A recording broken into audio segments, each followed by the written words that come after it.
Today we are working on our art kit called Puppy Love, and I'm going to show you step by step how to create your image and give you some tips and different tricks and techniques along the way. First, we're going to start off with white. Now you might be thinking that sounds pretty odd because your canvas is already white, but if we didn't paint our canvas white, you would notice that it has a different texture or a different look to it than the rest of the canvas because it doesn't have any paint on it. Today I'm painting on paper, but you'll be painting on your canvas with the kit that you purchased from CURIO. So I'm going to take my white paint and I'm going to paint in the couple different spots that are going to be white because I like to start with my lightest colors first. So my bone is obviously part that's going to be white, and I have a few other small areas that are going to be white as well because they will be what's considered the highlight of my project. And normally I always like to paint from kind of the background to the front, but today we're going to start with some of our lighter colors first before our paintbrush and our water gets kind of dirty and it doesn't look white anymore. And of course, if something happens and these become kind of messed up as we're painting, if we make mistakes, we can always let it dry and come back to it later. One little area I'm going to do white is this little circle inside the nose, which looks like a highlight where the light is hitting my puppy.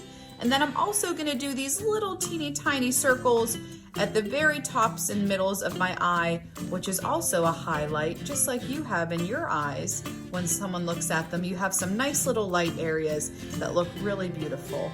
So when we're making our puppy today, we're actually going to be using light brown, which looking at the colors that you received, you don't have a light brown, but that's because we're going to mix it and make it ourselves, which is another reason why we want to use the white first.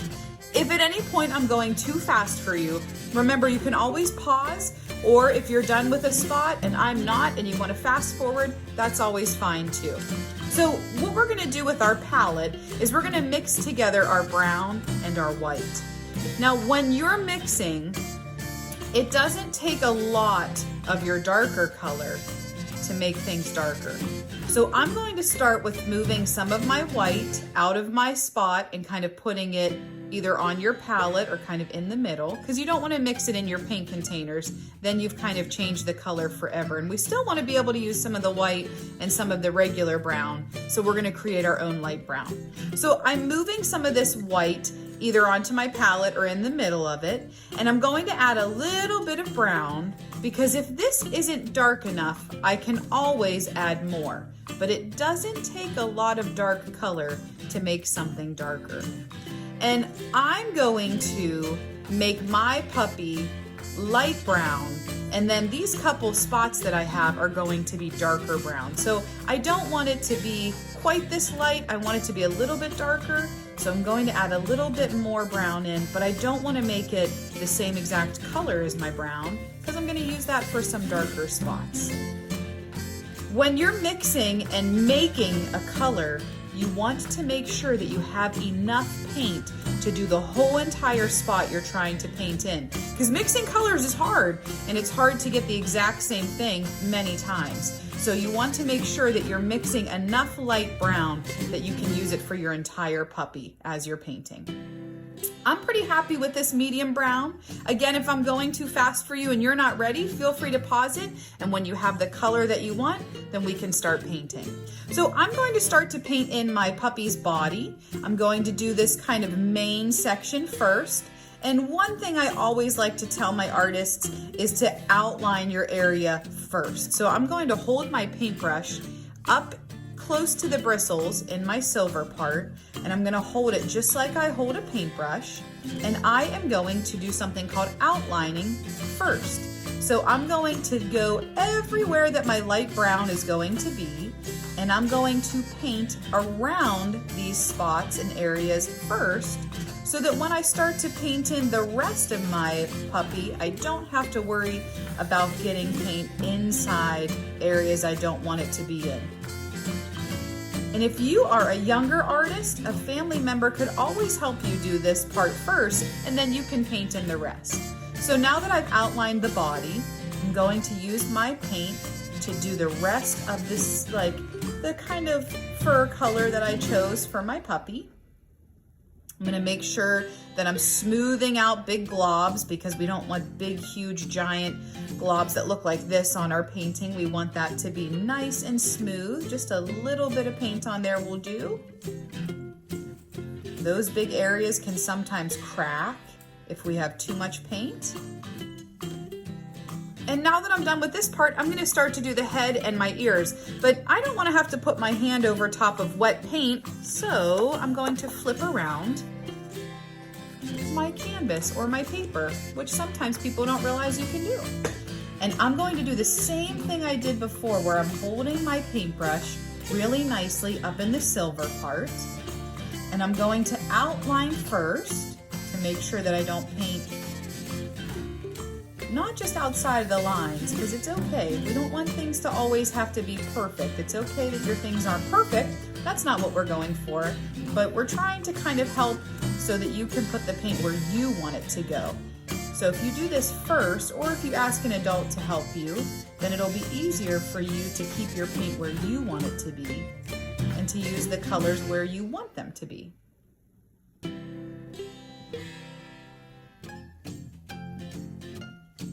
Going around your eyes can be a little tricky. You want to pay attention because you don't want to accidentally blow over top of his eye and then he's not able to see. That would be sad. You want to make sure our puppy is looking straight forward at you, almost like he's asking you to be able to play or to cuddle on the couch. I'm sure a lot of my friends that are following along with this have pets at home. Maybe dogs or cats, or just one or the other. We currently have no pets at all in our family at the moment.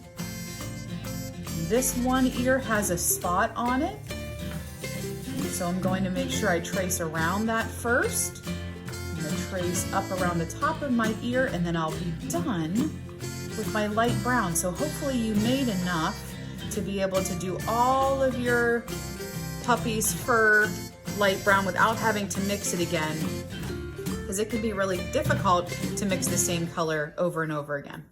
Okay, now that I'm done with my lighter color for the puppy, I'm gonna wash out my paintbrush. I didn't even have to wash it when I was color mixing, but I am going to next start to do my background. So I'm gonna do these next two pieces first. And I picked this awesome turquoise color because it's one of my favorites. And you can, if you want to, wait for this to dry so you don't have light brown and turquoise hitting against each other. Or you could always, if you have family's permission, you can always use something like a hair dryer to help you be able to finish drying that section, so when you're painting you don't have colors that are mixing together. And I'm going to kind of outline one section at a time and paint this in. And you could, if you want to, you could switch around the way that I'm using colors. This is what I think looks best, but you're not me. I'm going to do red on the outside here later on. And if you wanted maybe red to be on the inside and blue to be on the outside, you could choose to switch that up if you want to. But I'm gonna do it the same way. I'm a big person that always turns my picture so that I don't have to paint over top of wet paint. So feel free to turn that canvas when you need to so that you're not painting over top of wet stuff. You want to try to keep your picture, no matter if you're drawing, coloring, painting, you always want to try and keep it close to you so that you have control over what you're doing. And we're still doing all those same directions as before, trying to remember to outline first and then paint it in. And I am using a smaller round brush today to help be able to get into some of those smaller areas, because it is a pretty tiny picture with some different teeny tiny detailed spots. So I have kind of a medium brush. You could definitely use something smaller if you have it at home so that you can stay inside of the lines and areas that you want to. This one's really tiny up at the top.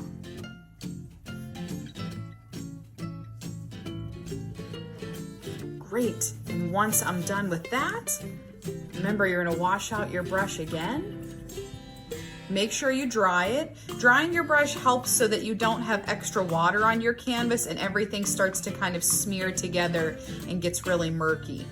And as we're gonna continue to go on to the next part, I'm gonna kind of let my background dry and I'm gonna jump back in to some of the spots because I'm excited to do those parts for my puppy. So if you want to, you could use the brown that you got in your kit for the spots. If you want this brown to be a little bit lighter, you don't want it the same color as this, but if you wanted it to be a little bit lighter, you could add some white to it. If you want this brown to be a little bit darker, you could add some black to it, but I'm gonna stick with just the straight brown color. I think it's a really nice brown, and I'm going to just stick with what came right with the kit there, but some people really like to create their own colors, so you are more than welcome to do that. We try to design our kits so that they're for all ages, so if you're an older artist working on this and you want to work on doing some color mixing, you can. If you're a really young artist doing this, then you can work on, you know, just trying to practice some brush handling skills, and you can stick with kind of the more simple directions. You could even mix it up a little bit too. I could do all of my spots with this lighter brown, medium brown, or I could actually add a tiny, tiny bit of black, and I could make one of my spots a little bit darker if I wanted to.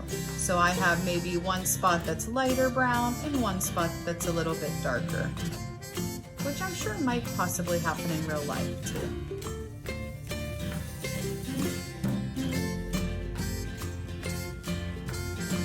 If you have different paint colors at home, you are more than welcome to customize this so it matches your own dog's coloration if you want to. Our little puppy has a spot right around his eye, so I'm going to go ahead and do that next, and I'm going to try really hard to make sure that I'm not going to go into the next circle, but that is going to be black. So if you make a mistake and you accidentally put too much paint on and you kind of wipe out where the other part of the eye is, that's okay. We'll be able to fix it up. Which is why we like to go from light to dark, so we can always fix mistakes as we go. But there is such thing as happy little accidents too, so not every mistake is something that would need fixed. Now that I've given my blue a little bit of time to dry, I'm going to wash my brush and dry it. If your blue still looks really wet, you could always ask a family member to help you with making sure that you can use some kind of hair dryer or something to dry it with. And I'm going to outline around it. Almost looks like he's in like a little picture frame, which is cute. I'm still using my same medium brush, but I actually have a larger brush that I'm going to switch to, just so that I can help move our video along just a little bit so that you don't have to feel like you're spending the whole entire time watching me the whole time. This next brush that I switched to is called a square brush. If you have a square brush at home, you could absolutely use that too. It's really nice for really big areas. And if you turn your square brush on the side, you can use it to get into tiny areas too, because it can even be held so that it uses some thinner, finer brush strokes as well.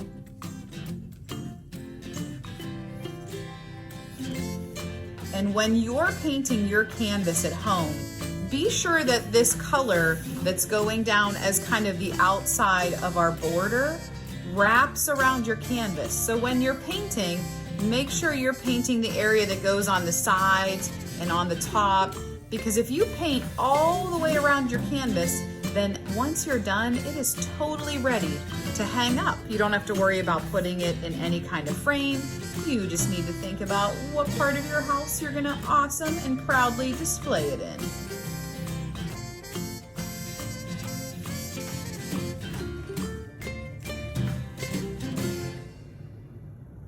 Since I'm working with paper, when I start to paint this in, I'm going to leave a little edge around the paper. You don't have to do that with your canvas. You want to make sure you paint not only right to the edge, but you also want to make sure you're painting the sides and the bottom too. And like I said, if you wanted to switch up some of the colors, if you decided that the outside of this is going to be blue, no matter what color you're using the outside, make sure that it wraps around and goes to the edge of your canvas. Smoothing out any big globs as you're going and absolutely taking your time. I'm going pretty quick because I paint a lot, but you should absolutely take your time. Feel free to pause things when you need it so that you can enjoy making something you're really proud of. And your paints in the kit will last a long time, so you don't even have to do your painting all in one day. The video will be here. You can work on it whenever you get a chance. So we've used almost every color. The next thing we're going to use is our green, and you don't have to do the heart green, but that was what was in my picture that I used as an idea for this puppy, and I thought it was just a cute difference between the red. So I am going to stick with the picture that I was looking at first, and I'm going to do my little puppy's heart green just to add a cute little contrast to it. If you want to, you could make this blue, you could make it look like a spot, and you could do it brown. You could also make it red, or if you add white and red together, it will make pink. So you have many different options for what color you would like to do for your heart. After I wash and dry my brush, I'm gonna switch to our last color, and I'm gonna start to do black, which is really strong and really takes over. So we wanna be really careful with what we're working on and how we're doing it. First, I would suggest that you kind of make sure your whole picture is dry so you can kind of put your hands on top of different areas that you're working with. But we are going to do the nose black, and I'm still using my medium brush. If you happen to have a really small brush at home, you might want to switch out to using that really teeny tiny brush. But this medium-sized brush that you have with your kit is great to use the whole way. And you can kind of control how skinny your line is by watching how hard you push. The harder you push, the bigger your line is. The more gentle you are, the skinnier the line is.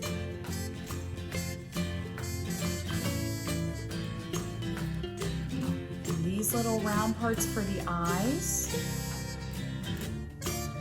are the inside of the eye, and we're going to leave that little white circle there so that it adds some depth to it. And I'm actually going to show you a couple of different ways you can add some more things to your project. And you can absolutely choose to do these if you want to, but you don't have to. You can choose when your project's going to be done. And you can choose if you're going to be asking for any help while you're working on these next parts or not. So our puppy is really close to being done. We're gonna do a couple things to kind of make him even cuter and add a couple of details to it. One of the first things I wanna do is add a little line down here for his mouth. So this is kind of just showing that there's a separation between like where his nose is and that he has like his little kind of cheek areas. And we're also going to add some little teeny tiny dots, which we're gonna be sneaky about and use the back of our paintbrush. So if you take the back of your paintbrush, the opposite part, you can dip that in your paint and you can get these really teeny tiny little perfect circles that look like just some little areas of maybe where some whiskers would come out or just some extra details around the muzzle to make it look a little bit more realistic.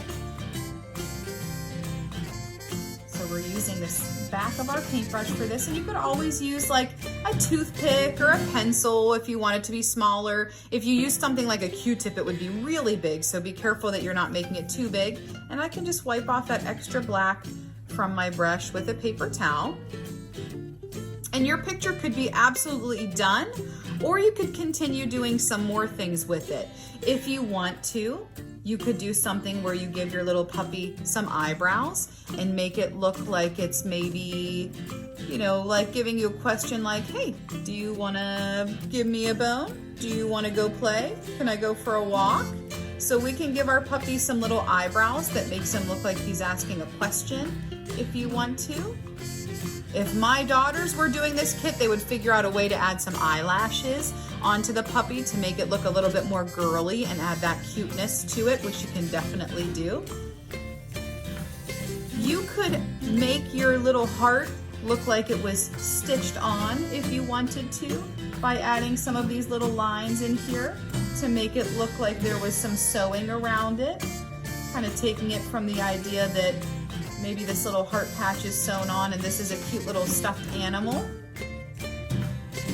These are all options for different things you can do.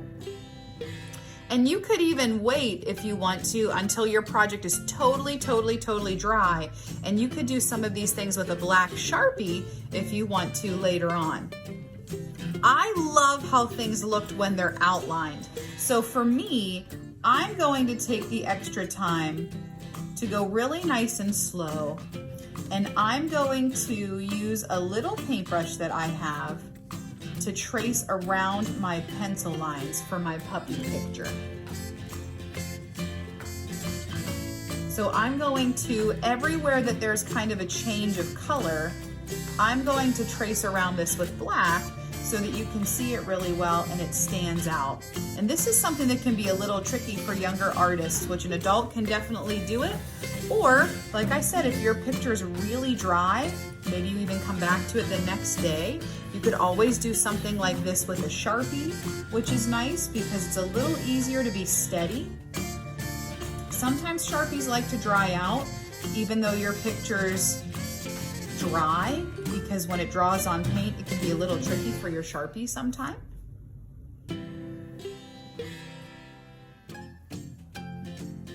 And these steps at the end are completely optional.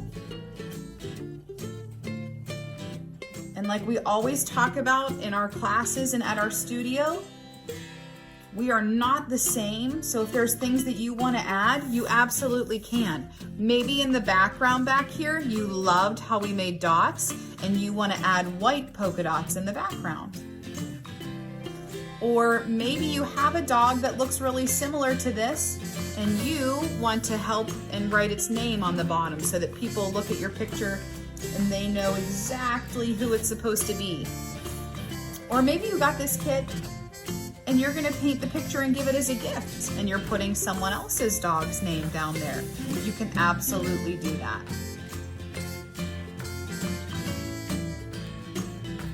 You can even do something like taking a different color and adding some different designs on it if you want to. Like maybe, like I said, we don't have any pets at home. So maybe instead of writing a dog's name, I'll just write Puppy Love on here.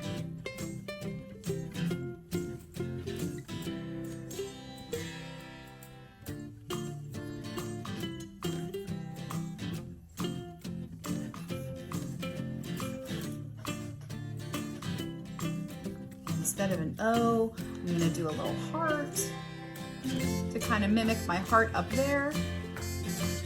You could add a year to it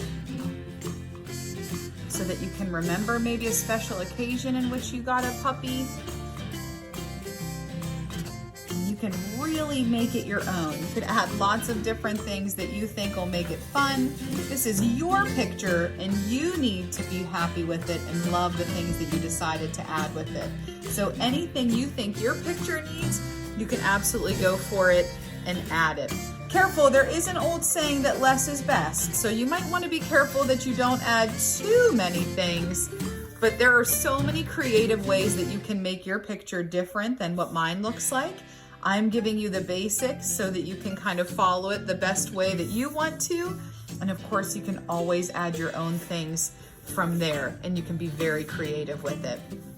Thank you so much for following along with me today. We would love to see your finished picture and how you completed your project. So be sure to tag us on Facebook or Instagram. Send us an email at CURIO@CURIOCool.com so we can see your piece.